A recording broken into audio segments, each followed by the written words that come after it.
Hey everybody, how's it going? Hope you had a pleasant week. And what about you, Al? How are you? Chilling like Bob Dylan. Oh, are you? Yeah. Yeah. So how long you going to be off for? Less than Australia is because you guys are on like unlimited break from freedom. What's going on with that?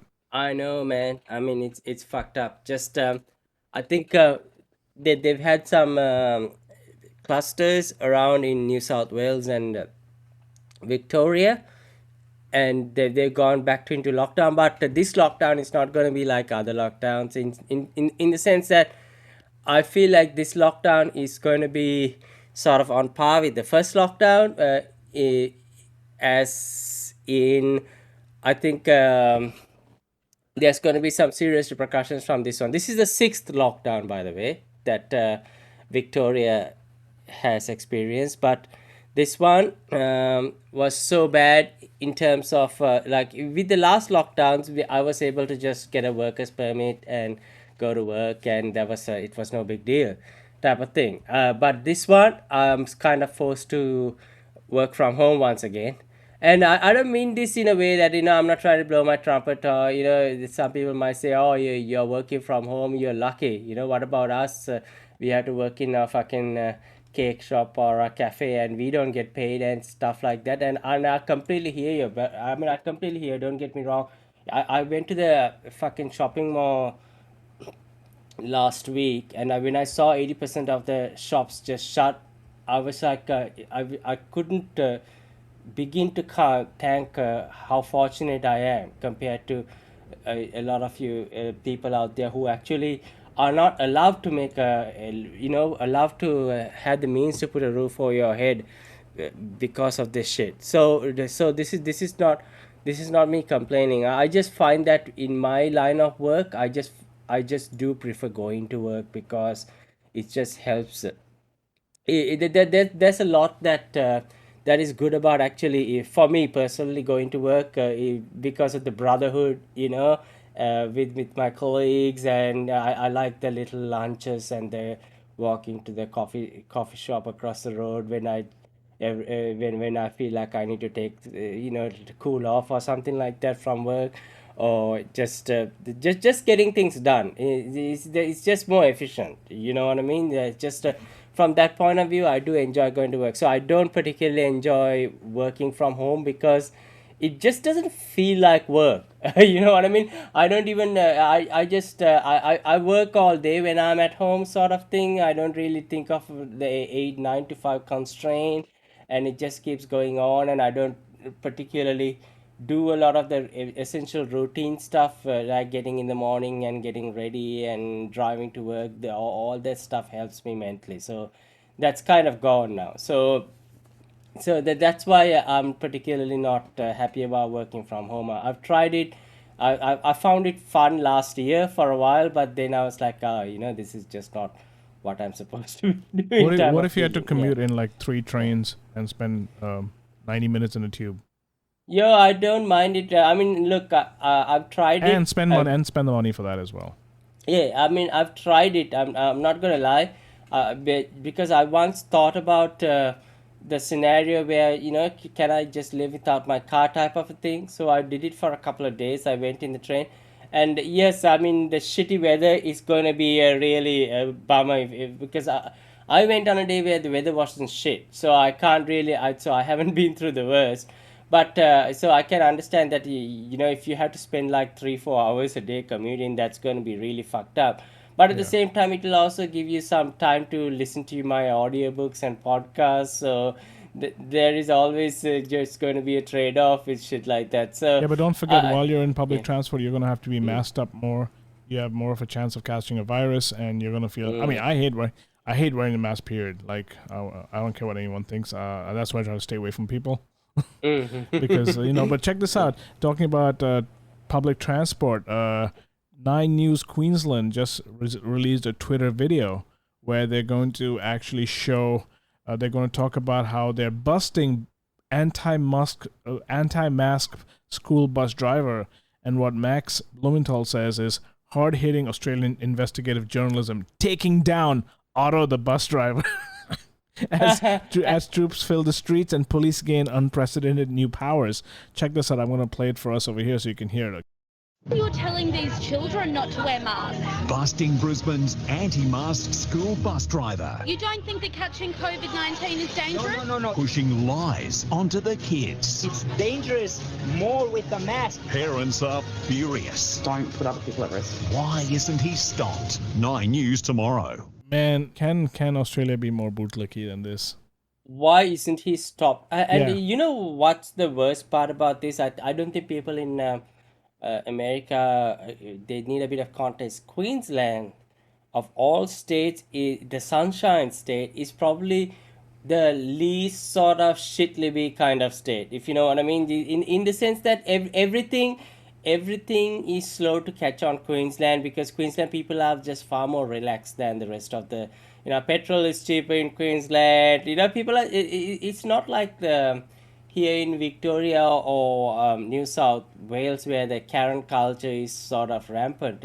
Insanity sort of goes to Queensland in a much slower pace. So that's why it's also. But this kind of reminds me of another 9 News episode where they were going after the gel blasters. That these are like these toy guns that where you sell you shoot these little jello shots or whatever, like the balls or whatever, and they made it look like it is just the most horrible thing on the planet, the way it's painted, the way the narrative, and it's the same way. Like, why isn't he stopped? It's like this old guy in a bus, and he's trying to have a sense of he's driven children his entire life. He sees their beautiful faces.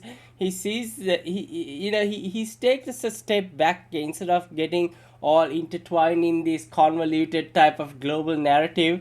He just wants to have a little bit of a normality in society, and he sees these little children walking wearing this fucking mask that makes them look like just another number. You know what I mean? Just another, like, chattel slavery, kind of, literally. And he just wants to come on, guys, just fucking chill out, and they're making him look like some kind of a Nazi. And this is I mean, I had to say this. I mean, why are children even being targeted here? Because if I'm not mistaken, I just saw there was, in fact, BBC themselves not long ago had all these articles talking about why children are just a non-player in this whole thing.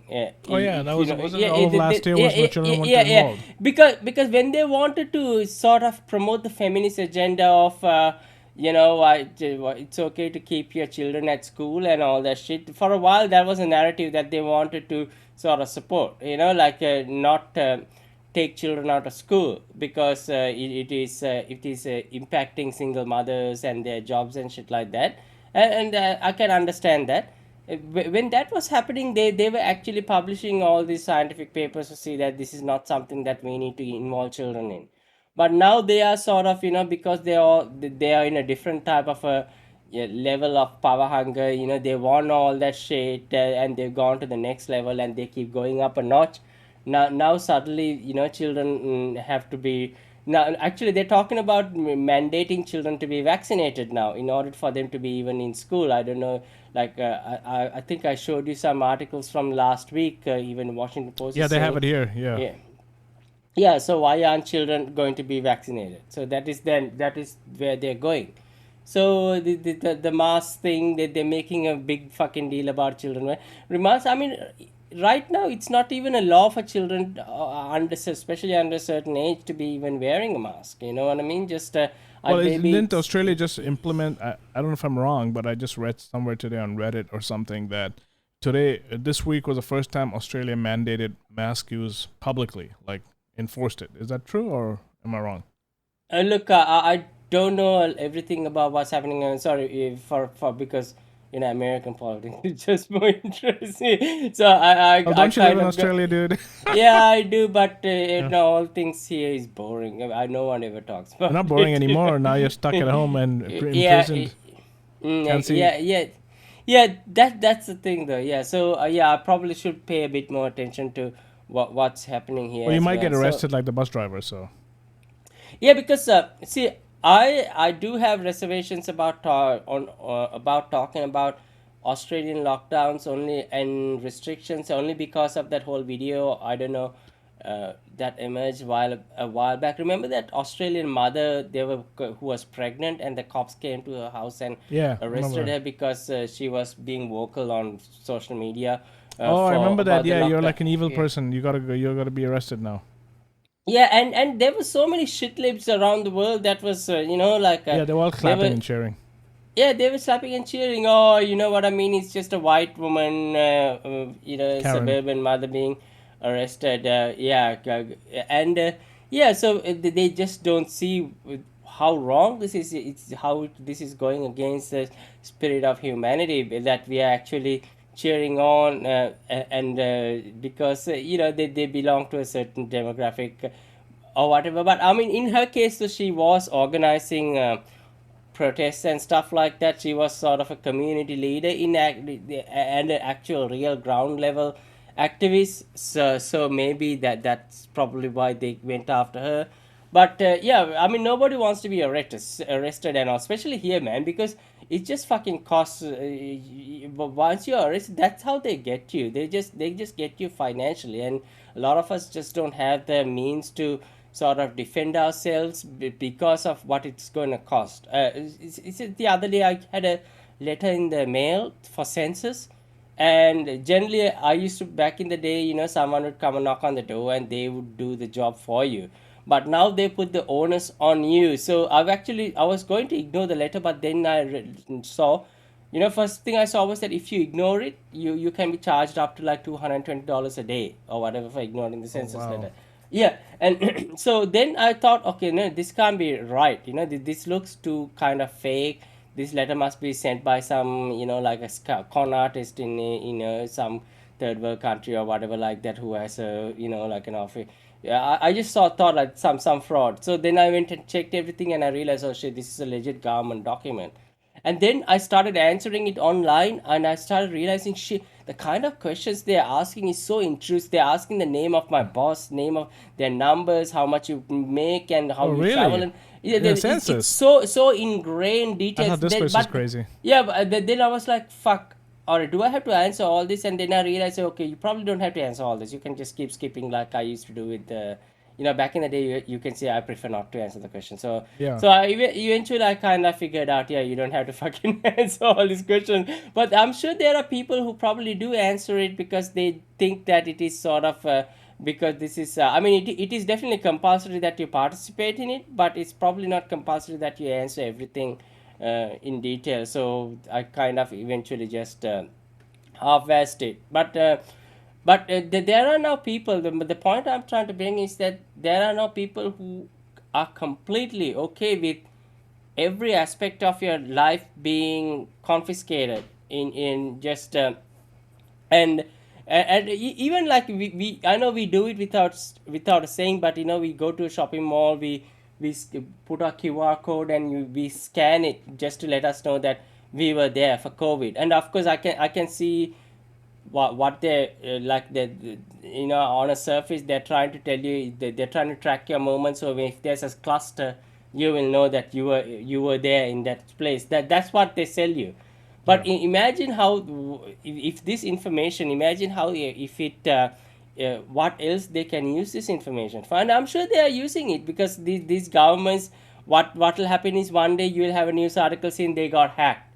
And I Oh was yeah, all like, your data's oh gone. yeah, oh yeah, yeah, we didn't know, like it wasn't meant to be hacked. But who knows if it was an actual hack or if it was a Well, I think voluntary Whitney transfer. Webb Yeah, talked about this in one of her yeah. podcasts where she said that they're going to take the nexus of all this information of your health plus your shopping habits, your geolocation, bank, who you contact, and then like it's just like, hey, remember when the time was where if you were like 6 degrees of separation from some terrorist, you were a terrorist?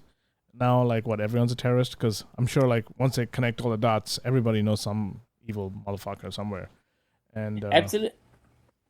Yeah, absolutely. And this is they're going to have leverage on you, and it's not like the government is going to send you like a blackmail mail letter saying, or you know what, Oh, they make your life know, miserable. yeah. So we saw you jerk off to Remember Enemy of the State with Will Smith? His card stopped working. His life gets turned upside down because Jack Black and everyone wants to fuck him up. yeah, exactly. I mean, yeah, I mean, and that movie was so ahead of its time. To be honest, it just, Yeah, it I had mean, Gene if Hackman you too. if you can tolerate the fucking Michelle Obama wife, that dude. Oh, right. He had a Michelle Obama wife in it, right? Yeah. I mean, Yeah. I mean, aside from that, that movie was so ahead of its time in so many ways.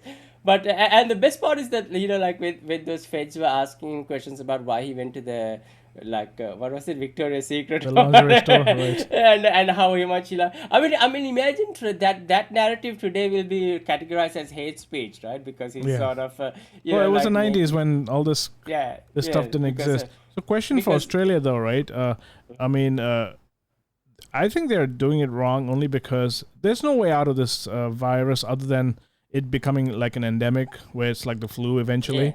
So Yeah. theoretically, with Australia with its crazy lockdowns, they're never gonna eradicate it ever. There's no way unless you completely seal off the country forever. Right? It's impossible. If you're gonna open the borders up, you're gonna get the virus. It's just plain and simple. Now, when that happens and there's more virus and you get like the 1,000, 2, 3, I mean, look at what they're doing for like one case in New Zealand, right? They lock the whole country down. Now, what if they Yeah. get 10,000 cases? Is it going to be like, look at the Nazi shit going on right now? What's going to happen when it's like here? What happens then? Yeah, so New Zealand, that prime minister, she's sort of a darling of the media and the liberals. But here's the thing, though, you know what I mean? She's just a giant conformist, and the problem with the conformist is that, yeah, so once in a while you're going to get it right, and of course, let's just say, for example, okay, I've experienced a tragic automobile accident on the road, okay, and one of my loved ones died, so I can advocate. I can go on a, you know, like a tirade on social media, and I can advocate why automobiles should be banned. We should stop driving, or we should reduce the you know the we should reduce the speed to 30 kilometers an hour, or 20 miles an hour, or something like that. Of course, you know, what will happen tomorrow if everybody says, okay, speed limit is going to be restricted to 20 miles an hour, nothing more than that. Of course, we are going to save lives, right? We are going to save lives. I mean, there's going to be a lot less accidents on the road and all that shit. But that's not how a society works. You know, we are a society of trade-off. So we have to trade off. We have to trade off some level of safety in order to achieve some type of efficiency, and that's just how we are always going to work. But these people, like the New Zealand Prime Minister, their cheerleaders, all these sort of male feminist cheerleaders, they don't seem to understand this concept. They just think that, you know, if you go on full on conformity, that and if you're going to get results, that makes you a strong leader. Bullshit! It makes you a strong leader. It just means that you just don't fucking understand the fundamental nature of how a society should operate. That's all. And yeah, so New Zealand is on a lockdown right now, and Australia, of course, uh, everywhere where there's going to be lockdowns now, and people are going to be losing jobs. I saw, I think there was a report from Rita Panahi. You know, I follow her Yeah. on Twitter. Yeah, she's a giant boomer con type of girl, but she does have, I do like her compared to a lot of the other conservatives, because she does have a very sort of a, you know, like a cool sense of humor. She knows how to trigger people off just with the way she posts. Like, she's got a great Twitter. So she posted a report where they showed how a lot of these things, like the suicide hotlines and things like that, those sort of, their numbers have gone through the roof in the last few days Oh, because yeah. of these lockdowns. And these are not things that people take into consideration. You know, all they care about is the fucking 6 people who died from COVID. I mean, while there are millions, literally millions upon millions of people who are actually sort of losing their means to support their families, their livelihoods, and all. And this is just what they want, to be honest. I mean that it's probably what they What is some in the ruling long run. class plan to get rid of people? Yeah, exactly. They just hate to see certain people doing it tough, grinding, and sort of, you know, like actually coming up with these courageous stories that they just want to crush everyone. So That's probably why they just don't like that type of shit happening. So they're making sure that everybody is fucked equally. Yeah. Yeah, it's nuts, man. I saw what's his name, the white Obama, other shitlib, Trudeau, and he Trudeau. was Oh he was god. barking about telling people today, if you don't get vaccinated, you're not gonna go anywhere. And people are like saying, motherfucker, man, the vaccine doesn't stop anything. And he was talking about, if you get on the train, you'll be infecting people. This fucking narrative is just getting out of control, man. Like, I mean, Pfizer's already down to 42% efficacy rate, and then Moderna's down to in the 60s. There's booster shot like every freaking month, probably in about a year from now. And I mean, the messaging behind this thing is so stupid, man. People don't trust government anyway, and then when they force it in your ass without even testing any of these things, there's a Southwest. I mean, there are cases of people just dying from this vaccine too. I'm not saying there's probably like 1 out of a million or something, but it's just that everything was done on emergency use authorization. People in New York City, we started a plan like 2 days ago where the Big Bird mayor said that, hey, listen, if you want to get into any establishments, you got to be vaccinated. And he's going to fine people who allow people to come into like coffee shops and gyms and stuff and restaurants without being vaccinated. It's like fucking insane, man, And Big Pharma is just laughing all the way to the bank. It is in many ways like the World Economic Forum said, and we'll get back to World Economic Forum because they did have some they were in headlines recently. Oh yeah, but, they told the world this week as well. Yeah, exactly. But one of those things they said about the Great Reset, it just struck me because remember when this COVID pandemic came, you see all these fat, lazy, sloppy, doughy fucks. They wear all these masks and suddenly they're like a health expert. They get to tell you. They get to tell you whether you shouldn't be allowed to go to the gym or whatever. Like, see, it is in many ways a great reset. Now, all these fucking idiots who has never put any effort throughout their life to ever be healthy or ever be fit or ever give a shit about the overall health of the community either, because let's not forget that every time one of these fucks have to be taken to the hospital for like their chronic illnesses or their cardiac fucking heart arrest or whatever, it increases your health insurance premiums and your costs and shit like that. So they are in many ways a burden to the like the healthcare industry. But suddenly the COVID comes, and they are also the most vulnerable as well for COVID. Like if you look at like all the young people who are impacted from COVID, you can see that they all suffer from some type of a comorbidity or something like that. It's they are pretty much they have the same immune system an old person does. So these are the people who suddenly they wear a mask and they are like a health expert. Have you noticed that that they get to tell you you can't go to the gym, or I hated going to the gym anyway. I hated sports. I hated doing that. So fuck you. But I got a mask on now, so everything is like like hey bitch. You know what I mean? We are all in the same level now, type of and they waited for so long. They to actually accomplish this wet dream, and they are now on a power kind of a power trip. Yeah, exactly. It's and nuts, man. Yeah. Yeah, I mean, it's just I mean, New York City itself is like, I know so many people who are like just considering quitting their jobs because they work for the city and they don't want to like sort of be vaccinated and they're being forced to. So I don't know if you remember the Nuremberg trials after World War II, called it a crime to force vaccinate people. They blamed the Germans for it back then, and the irony is not lost on anyone here. I mean, maybe it is. Irony is, and because also remember the Nazis were the ones who did the whole papers please thing. You know what I mean? They and now the vaccine passport. Vaccine passport is, I mean, the irony of the vaccine passport. Not only is it so much like the whole Nazi, the checking papers shit, but at the same time, it's also like there are so many other kind of there's so many other ironies. For example, how they are always saying that asking for voter ID and all that shit is racist. Right. The conservatives went to town on the Democrats on that. They said we're gonna. I think some states said that if you allow us to If you force us to do this vaccine passport, we'll implement voter ID too. Yeah, exactly. And it makes sense, right? Because like if you're not allowed to give your sort of residency status in the census, or if you need a voter ID, if you don't need ID to go and fucking vote, and suddenly, and the argument is that this impacts the minority. You know Yeah, what I because mean? they used to say the minorities couldn't get the required paperwork, or it cost money or whatever.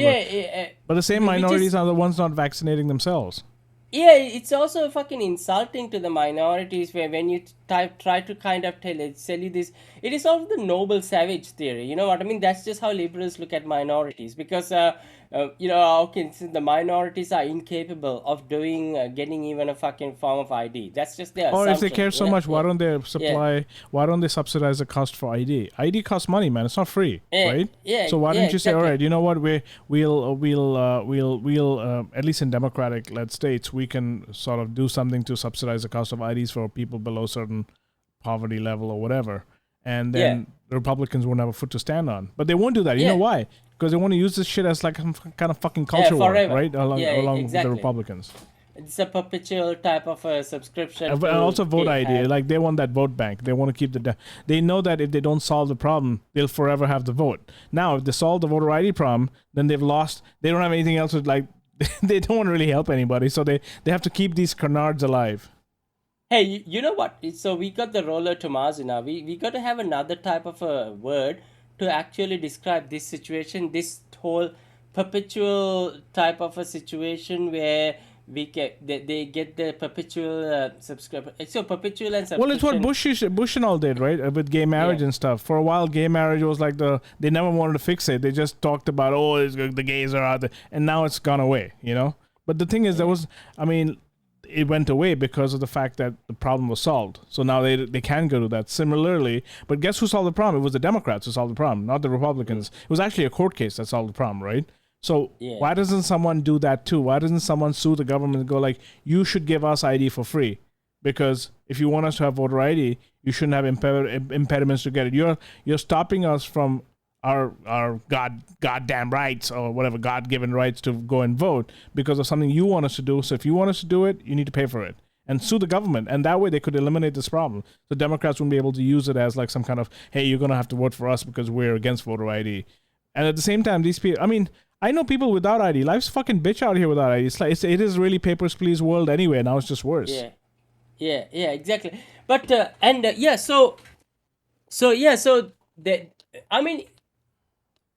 if you actually don't need an ID to vote and stuff, if you think that minorities are in a certain section, if minorities find it challenging to get an ID, what about the fucking vaccines? What kind of record does vaccines have with minorities in America?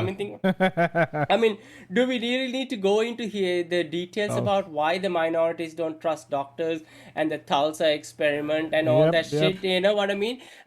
So if you're a minority, the chances are that you're not going to trust the vaccine unless you are the Navajo Nation. Oh my God, man. They just fell in line right away. So you do need the vaccines to run your casinos. Anyway,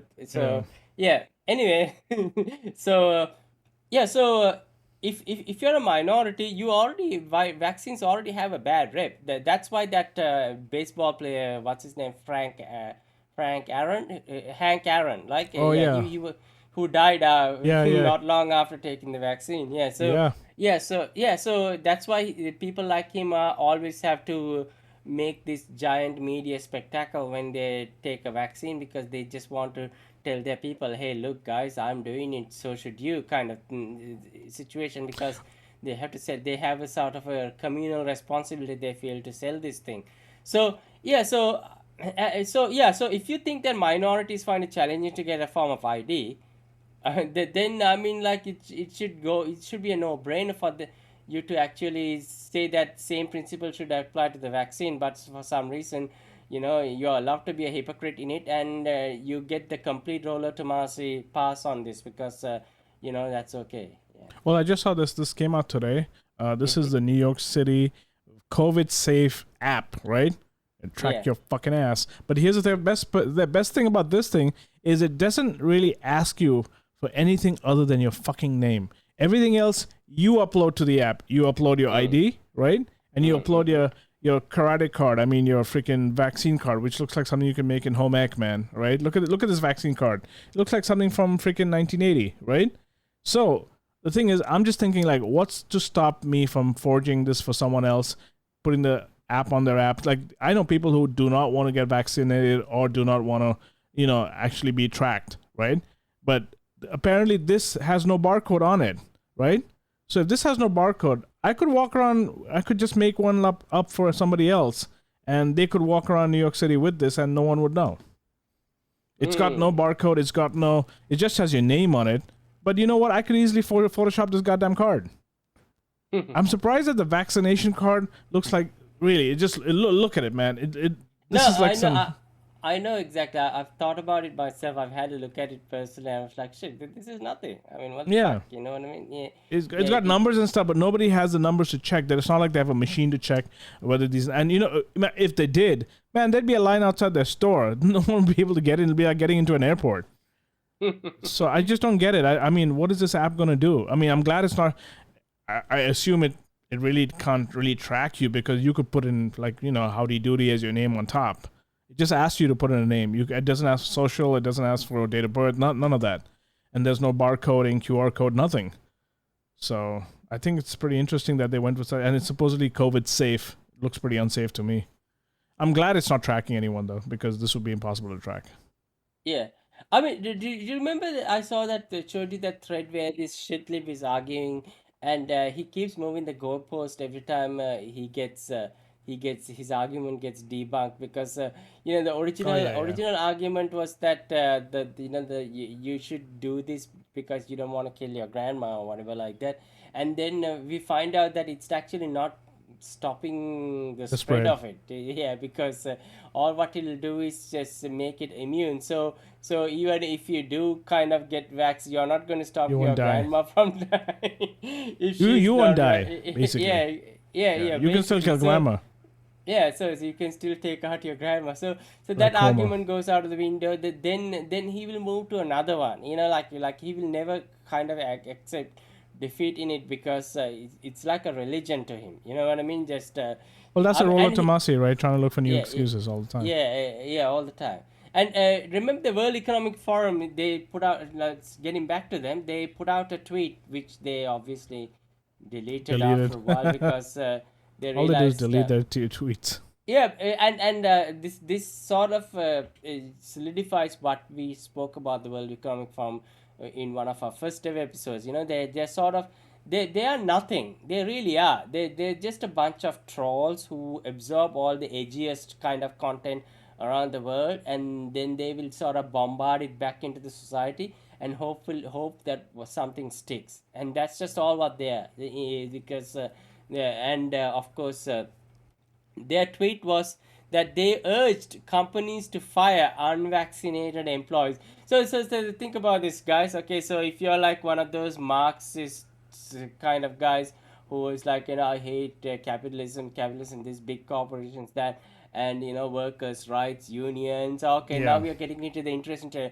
workers' rights and unions. Why do they exist? They exist because they exist exactly to do stand up against what the World Economic Forum is urging here, which is to fire people just at their own free will, as you want. I mean, that's the whole point of having a fucking things like unions and workers' rights. Right. And these people have kind of flipped the arguments on its head now. They're just like, oh, you know what, you should just fire them. You should just, I mean, and who are you going to fire at the end of the day? I mean, you think there aren't going to be minorities out there who are not going to do this shit? I mean, even in America, I mean, I know there are like a few prominent type of socialist black figures around, but by and large, if you look at black people, they are very hyper individualists. You know what I mean? They are the last thing from any type of communism. If you look at them, but in general, black people are hyper individualist people. You know what I mean?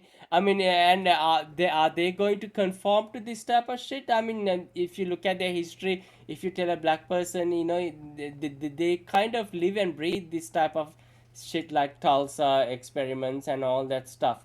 Yeah, Yeah. and how is it going to reflect on them when you tell them that that everyone should be fired if they are not vaccinated? This is I think you're looking at I think when they talk about black people, they have this very narrow spectrum of black people that they have in their mind as a Well, like monolith, that like they Central Park Karen dude. yeah, or the Joy and Reed, that type of Right. people. You know what I mean? Those are the type Yeah. of what they assume are black, and that is just yeah.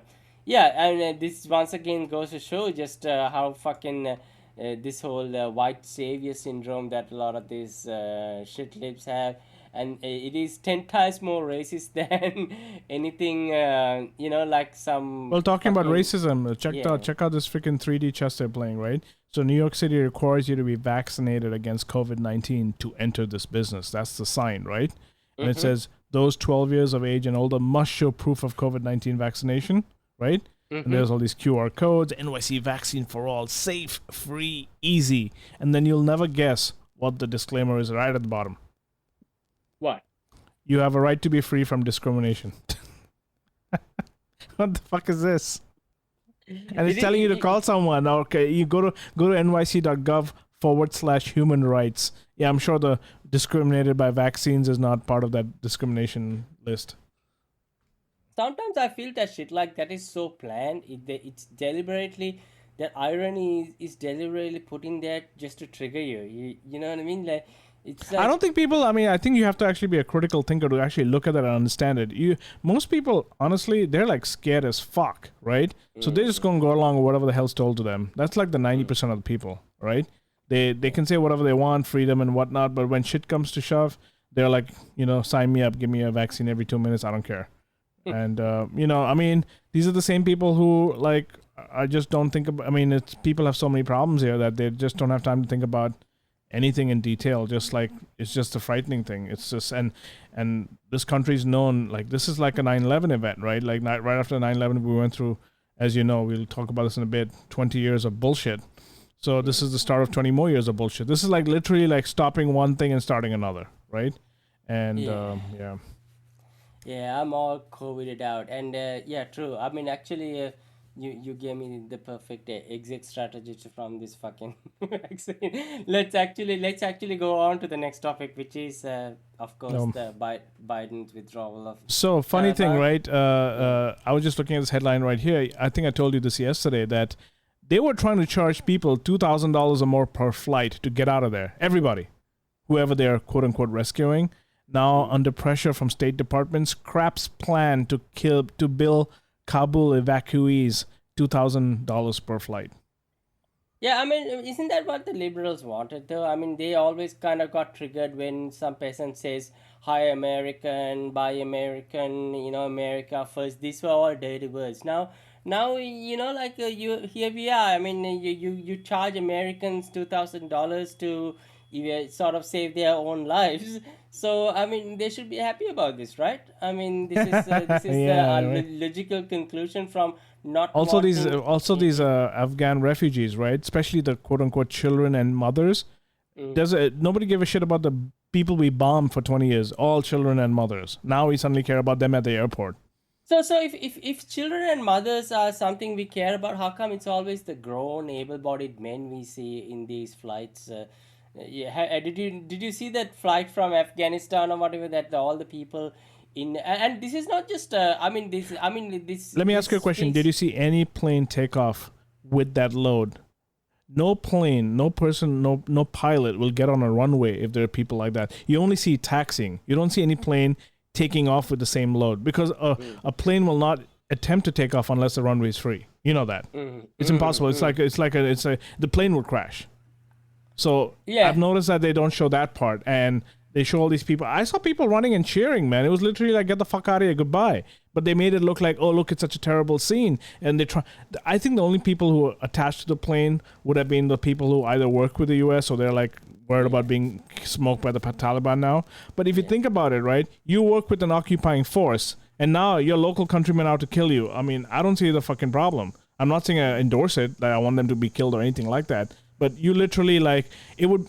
I mean, there are people in this country who have been, people in the world who've been prosecuted by this country for the Espionage Act who are not even citizens, right? I'm going to talk about Julian Assange. At the same time, you have Afghanistanis who are literally selling out their country in the eyes of the Taliban, right? And now you're worried about like what could actually be perceived as a similar course of justice, right? And I like what the Taliban said the other day, right? They were trolling the U.S. State Department by saying, "Hey, you guys are friends with Saudi Arabia, man. What are you fucking looking at us for?" And when you talk about freedom of speech, these guys, yeah, you guys want to lecture us about freedom of speech. What about your social media? Have you had a look at how they are always, like censoring everybody, all the dissenting voices? And they have a very good fucking point. You know what I mean? I kind of laughed at it because, you know what, Taliban? You are right about, our fucking social media is so, you can totally see that it's a complete tool for the CIA and for co-option and shit like that, and there is really no freedom of speech because Danny DeVito lost his blue check mark for endorsing workers. My friend Tina simply pointed out the hypocrisy of the Biden administration lying to the US public a month ago, and she got fact checked. Imagine that. I remember you showed me that. Yeah. It just it is like it's missing context. And what fucking context are you talking about? Like it's me, like for every other story they want to sort of hit you with the textbook. You know what I mean? No context, no nuance whatsoever. We fact check you because we don't believe in nuance. That's just the default sort of argument they make when they want to shut you down or want to sort of demonetize you, or what's that other, shadow ban you. You know what I mean? Yeah. So if for every other case, no context is not the issue here. It has to be literally like like x equals to y kind of equation. But then when she actually points out a literal case like that, then they will hit you with context, and the context is such a sort of you have to connect like a fucking million mile dots from everywhere to get that context to understand. I mean, it's so frustrating that they actually have the liberty to do this to you.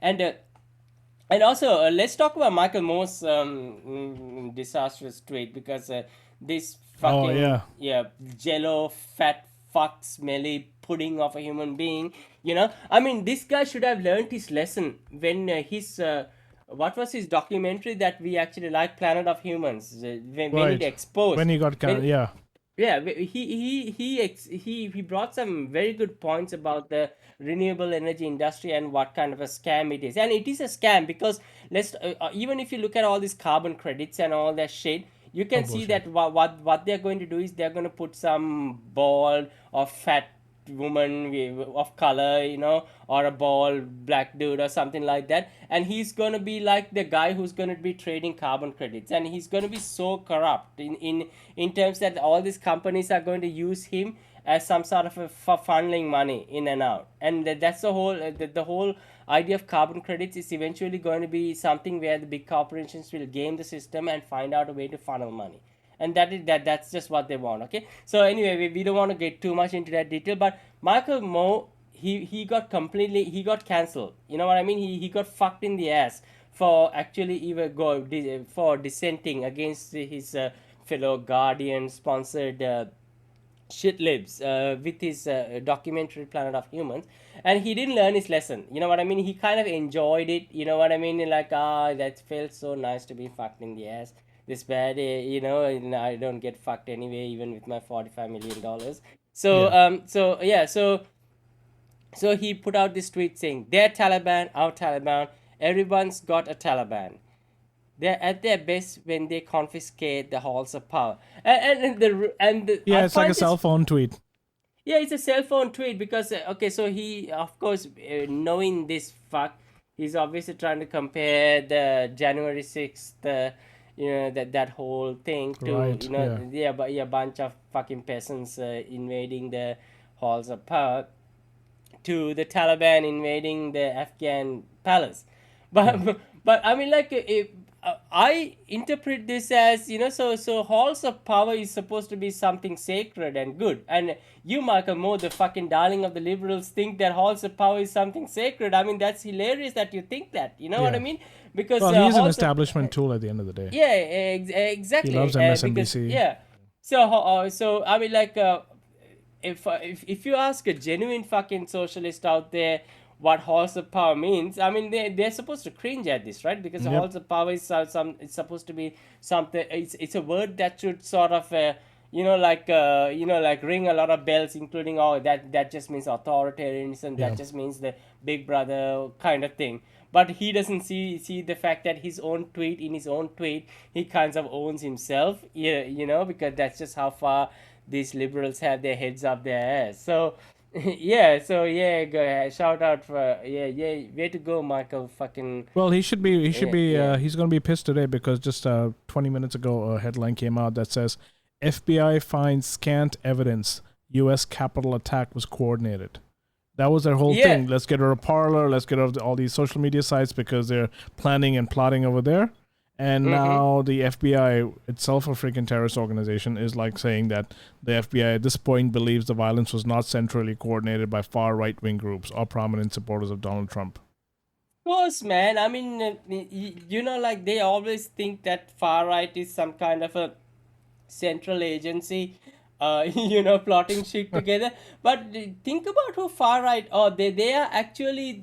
I mean, in some ways, funny as it is, they are one of the most fragmented and also one of the most individualistic. It's type of there is no central far right organization. In many ways, it's the most grassroots type of organization.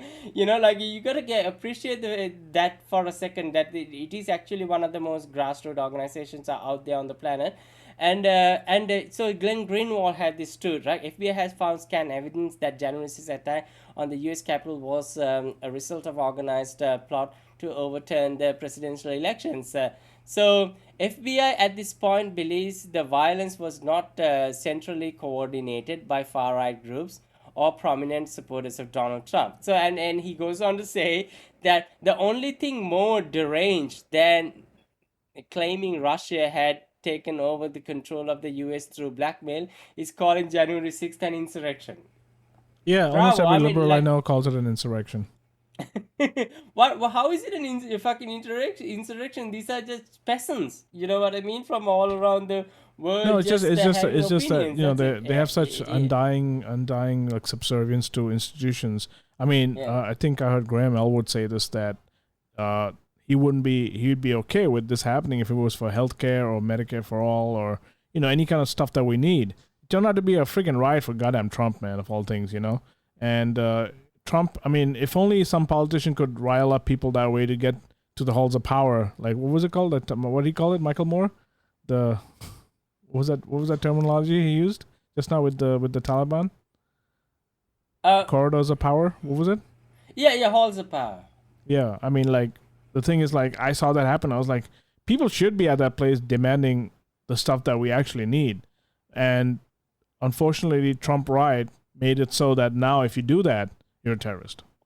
I mean, why the fuck are you so terrified about the world's most elitist, most powerful institution being raided by a bunch of peasants? I mean, who gives a fuck even if they are wrong or whatever?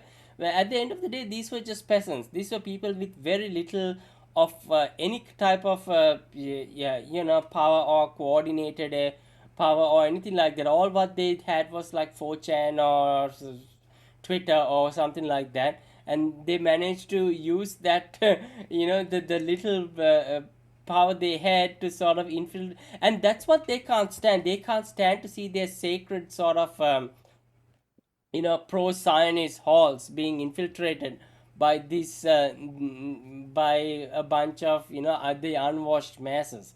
That's what triggered them. I mean, that's why they were at the Oscars crying about this shit, because it to them it was like something sacred being being desecrated or something like that, and it speaks volumes anyway. Yeah. Look at this guy. Congressman Mike Waltz wants the U.S. military to relaunch Afghan war. he just sold an Afghan-focused defense contractor for a personal profit of up to $26 million. The deal was with a contractor responsible for training the failed Afghan security forces.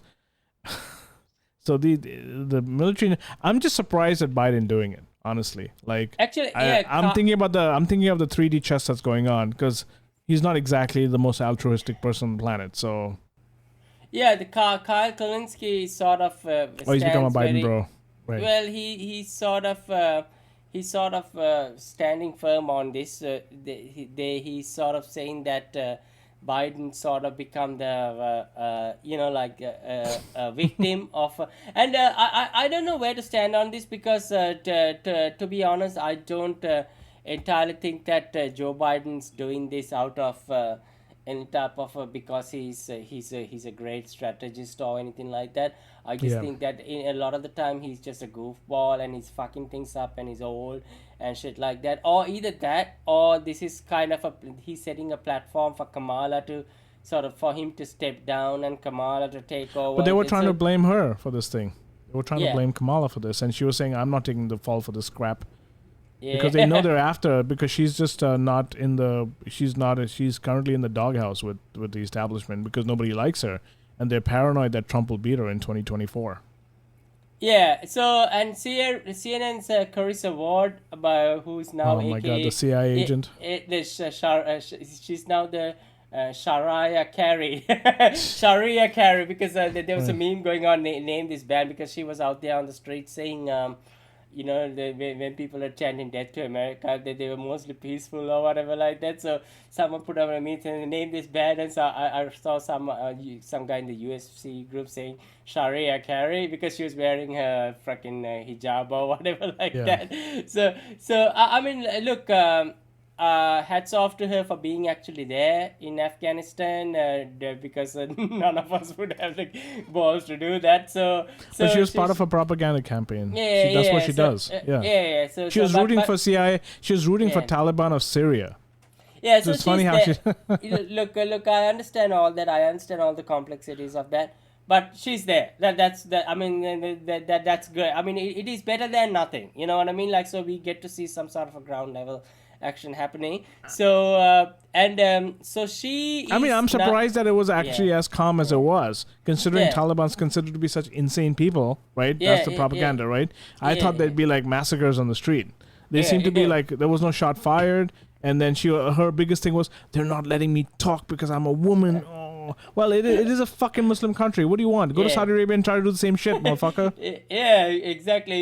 It's funny how all these feminists suddenly put on a hijab and, like they're supposed to say that, like the people are chanting "Death to America" and it's mostly peaceful. It's like, anyway, so she is now actually attacking Biden. I don't know if you've seen some of her latest videos where she's saying, Biden's withdrawal is anything but a disgrace and shit like that. So going back to our original, our friend Kyle Kulinski. So in some ways, I do see the media kind of attacking Biden, but at the same time, I do feel that they are playing a type of a 4D chess in here as well, because either they are sort of setting the stage up for a re-invasion, like years to come back, which I'm kind of skeptical. I do feel like when you see a withdrawal, you see it like what this thing looks like the Vietnam. You know what I mean? It really does. That's what Biden said. It wasn't Vietnam, right? And that's what people are pissed off. If Biden were to have come in July and to given a press conference and said, you know what, folks, we really got fucked in the ass.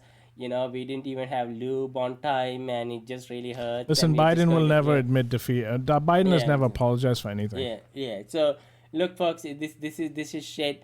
We are gonna lose. Taliban's gonna come over and they're gonna make us, their bitch and all that stuff. People would have understood. Even the biggest neocons, even though like the fucking hamburger swallowing type of red state boomer con would have understood it. They would have appreciated the honesty. I think what pissed people off is the way he sort of talked about it in a way that, I guarantee that's not going to happen, blah, blah, blah. And he brought in all these facts and shit. I think he'll be fine, though, because when they left, what was I going to talk about? It was What was the last occupation we had? Was it this country? I think it was maybe the Soviets when they left Afghanistan. Yeah, Right. Well, yeah. Soviet Union fell apart, but I think once people leave, after a while, people are just gonna forget. I mean, this is this country. They forget like in 24 hours. The only reason they're remembering is because like 10, 15,000 Americans still stuck there. And they're claiming to get them out. In fact, the U.S. hijacked the airport, right? They weren't, you saw all this crazy scenes. So they start shooting into the air, and they hijacked an airport in another country to get Americans out. Way to go, man. Human rights and all. Yeah, so this looks like a withdrawal that will stick. Now, it just makes me wonder, though, as to remember that Horowitz woman from CNN who said that Afghanistan is sitting on $1 trillion worth 10 of trillion, $10 trillion worth of natural resources that the world needs. You know what I mean? And So- China wants it now. How dare they come and help Afghanistan turn into a good state? Yeah, so the world needs it just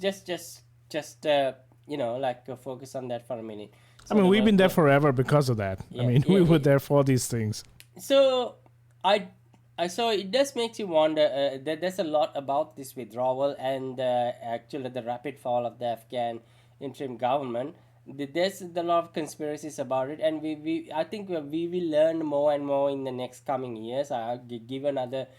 Give some time, and we are going to get into just like with 911 and everything else. There's going to be a lot of because the way the government collapsed rapidly. I mean, we have to. Well, talk the government's about this, right? corrupt. It was completely corrupt. Crony fucking puppets installed all the houses on the side of the airport. Yeah. All these ghoulish mansions made by a defense minister X, Y, and Z.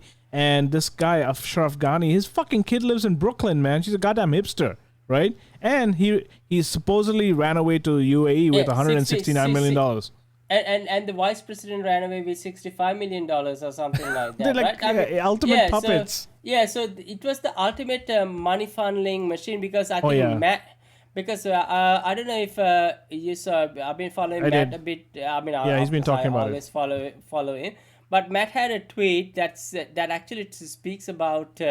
Just what kind of a money funneling machine Afghanistan was. This is fucking when I need this shit, I can never find it. Yeah. So I remember it. Yeah. So and also how months before this collapse, I think Michael Tracy. He actually had an interview with Afghanistan. Yeah, so here you go. Glenn Greenwald has said, I'd like once again to ask how it was possible for Michael Tracy to publish an interview on the 13th with a U.S. veteran of Afghanistan training program who detailed why the Afghan security forces were a total joke and an illusion. But Biden didn't know this on July 8th. So, of course, Biden always knew that this is a big money funneling operation, and the Afghan forces were never going to actually. They said they probably lost about. They probably lost in terms of the waste, right? They probably. They were probably. Let me look here. They were probably $600 billion lost to waste, fraud, and abuse, right? I mean, I remember seeing. I don't know if you remember in 2006. I saw this video of $10 billion in cash coming off a C-17, and it's just like sitting on the tarmac. And people are just like taking money from it, like it's their own personal piggy bank. Yeah, and this is supposed taxpayer money, right? Yeah, because okay, here we go. I found the Matt tweet. As with Iraq, obscene fraud and contracting abuse in Afghanistan was made public via Special Inspector General report. Additional horrors were disclosed in the Afghanistan paper material. Julian Assange, folks. Okay, so no one in the government can claim to be surprised by the scale of this mess. So this was not a surprise. This was always planned. But then again, I just want to actually appeal to all these fucking shit lib apologies, the so-called self-professed leftists who had such a big who made such a big issue about Trump making inconsequential lies, and most of the lies Trump made were inconsequential. Let's not. I think there was a very good episode between Scott. What's that Dilbert comic guy? Scott. Scott Adams. Scott Adams and Sam Harris, and another huge shit lib apology, Sam Harris. And this was back in 2016 or whatever, where Scott Adams has had a great episode with Samuel, where Scott actually made this very, like it was a very important point about how Trump's lies are far more inconsequential compared to a lot of what the Democrats are doing. And he got a lot of blowback for that. But I do urge people to actually, we will put it on the footnotes if you Well, can. that's because Trump's lies were like the kind of lies that expose the establishment. They didn't like that shit, all right? That exposes all the money-making grifting. Nancy Pelosi's worth over $300 million, apparently, right? And check this out. Talking about what made this possible. I was here in 2002 and 2001 when that thing went down, right? And I remember this country was fucking chomping at the bit to invade anybody, right? And Bush just ran with it, and they were talking about this guy, this guy who ran away with the fucking money, right? And this is what New York. You know what he looks like? He looks like one of those guys that who will funnel money for carbon credits one day. Yeah, and I mean, this is what the New York Times says. It was an ignominious turn for the World Bank trained technocrat. These are like kryptonite words. Who holds a doctorate from Columbia University, and as he often reminded people, wrote a book titled Fixing Failed States. So I said, say CIA asset in the most establishment way possible. Because that's what he was. He was a fucking puppet, man. And you know what? Why would 300,000, even the best... supposedly the best trained forces were like 1,000 and 2,000. I think Vice News did a piece where they had like someone embedded there. And they said they were like stuck in some airport in southern Kandahar or wherever, the south of the country. And Taliban showed up. And these guys, instead of fighting them, they just went and made a deal. All right, we'll just throw all our weapons down and you let us go, Because they would rather fight an imperial force like the United States Army and everybody else than fight their own Taliban, because at the end of the day, say whatever you want, the Taliban are still Afghanistanis. I mean, some of them of course come from like Tajikistan and all these other, they were, remember the Northern Alliance guys back in the day? I don't know if you remember, the Northern Alliance guy got wasted 2 days before 9/11, the Mahmoud guy. I don't know if you remember that guy. Yeah, but, and I know a lot of leftists like to attack the libertarians for being naive and shit like that, but and because there's one of the most common misconceptions that left has about libertarians is that like they somehow seems to glorify the military industrial complex or whatever, and that's not the experience I've always had with libertarians, where they are the most unapologetically type of anti-war, like in fact people like Scott Horton, they have the anti-war movement. In fact, the Tea Party started the whole anti-war movement in the most potent of the sort of way. And I want to give a so this guy Dave Smith, he's a comedian who's been on Joe Rogan many times. I think he has a podcast called Legion of Skanks, which is very, very hated for obvious reasons. But he put out this tweet saying, "I have to admit, Biden's speech today was actually pretty good. The part about AQAP and other threats aside, he's right to stick to his guns about withdrawing from Afghanistan. Trump was right to set it in motion, and Biden is right to see it through." So this is actually the reason. Okay, so regardless of like whether we can have our differences, but it this is a testament to the fact that most of the people who in the libertarian movement just don't want fucking wars. Well, they're isolationists anyway, yeah. Yeah. So they just hate wars, and even Ron Paul, you know what I mean? Like he has stuck to his guns. He in fact had an article that was I think the article was, "Should we blame Joe Biden for the withdrawal of Afghanistan?" And he actually goes on to defend Joe Biden, and I agree with that. I mean, I'm kind of glad that these people are like they're not hypocrites. Well, don't forget, now the focus is on Afghanistan. We can still be in Syria, stealing all their oil, stealing all their wheat. 35 trucks a day fucking coming through Syria back into Iraq with all the fucking stolen goods. I mean, we're not withdrawing from all our other adventures, just this one, and this was 20 years in the making, right? Yeah.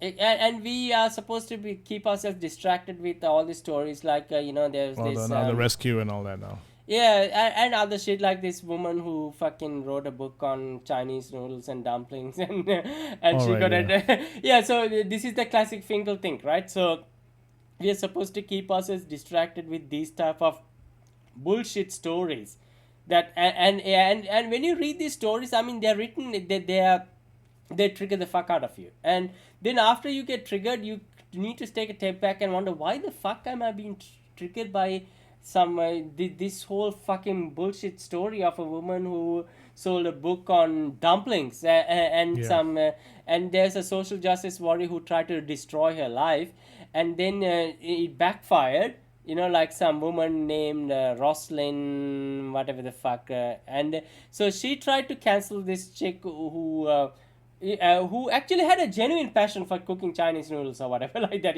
She's not Chinese, she's white, but she cooked this stuff, and now these people are, there's a mob after her for doing this shit. And when it backfired, that woman went and opened a GoFundMe page. The social justice warrior who tried to cancel this woman, because she now needs therapy, apparently, because her whole plan to cancel this poor woman got black. And these are the type of stories that we are supposed to focus on while all this really big shit is going on. Yeah, I mean, this is happening all the time. We are always fighting about the Covington kids or the Central Park Karen or the shit, and these are like all these are the stories that really sort of they are put out there to destroy us and split brotherhood, split families, split friendships, get you fired from work, all that shit, but when it comes to all these really big stories, for example, like the chattel slavery in Libya that Hillary and Obama are complicit in bringing. Yeah, we are supposed to ignore all that shit, because we are supposed to be directing our hate towards some fucking kid who came to see who wore a MAGA hat and saw the Washington Monument and got some kind of a weird drum ritual from a meth head, who happened to be an Indian. So That's nuts, crazy. But I mean, we're here where we are now, and I just want to see how many more excuses they come up with.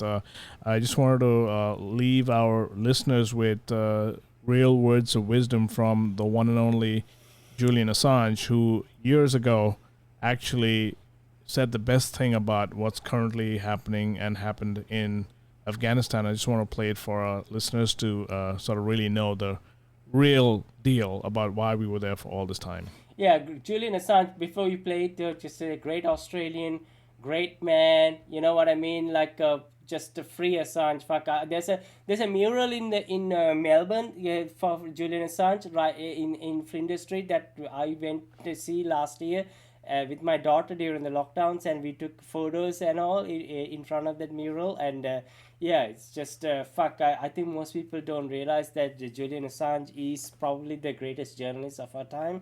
So guys, fucking get your head out of your asses and forget about the 2016. Yeah. So here we go. Check this out.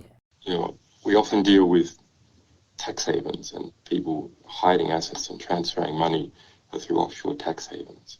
So I see some really quite remarkable similarities. Guantanamo is used for laundering people to an offshore haven, which doesn't follow the rule of law.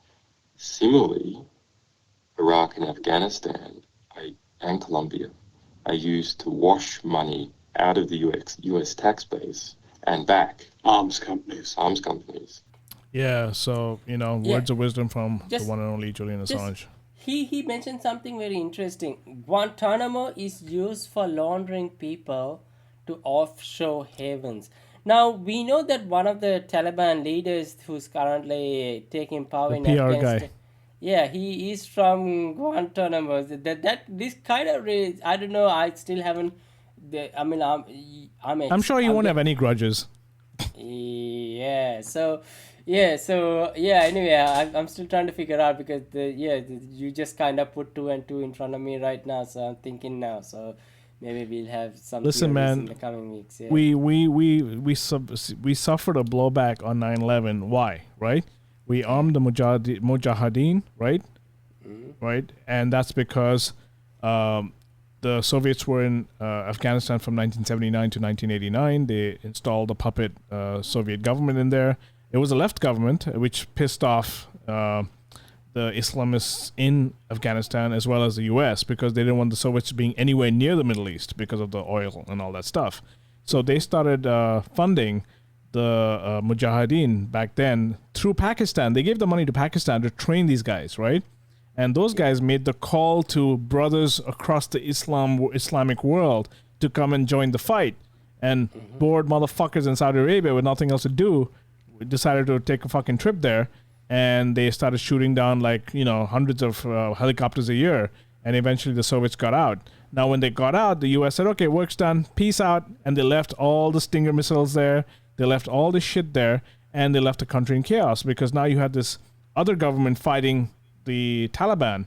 That went on for I think that the war sort of, there was a peace accord in 92. And of course it didn't really last that long. And the Taliban sort of took over in 96. And that's it. I mean, you have a recipe for disaster. So the point I'm getting to is that happened then. Imagine what this is going to cause in Afghanistan and all the shit we did in Iraq. It always has a way of catching up with us. And I don't know if you see this part, but it leads to perpetual war. Someone will attack this place, and then what will happen is they'll forget about all this shit. All the causes, like our own creations, our own monsters attacking us. Fuck that. Another 20-year war, and forget about... I was just looking at this tweet by Shahid Buttar, and he was talking about this house in California that was burned to the ground, right? It sold for $1 million.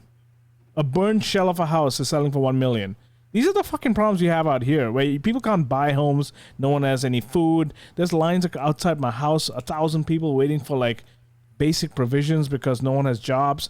But hey, you know what? Let's have a war for 20 more years, man. And I think unless people really wake the fuck up and realize what's happening, and it's hard because again, the vaccine thing has come in as to be a real, as you've seen, we started the show off talking about Australia, where you either conform, and now you really conform. Now, it wasn't just in your mind. Now you literally physically have to conform.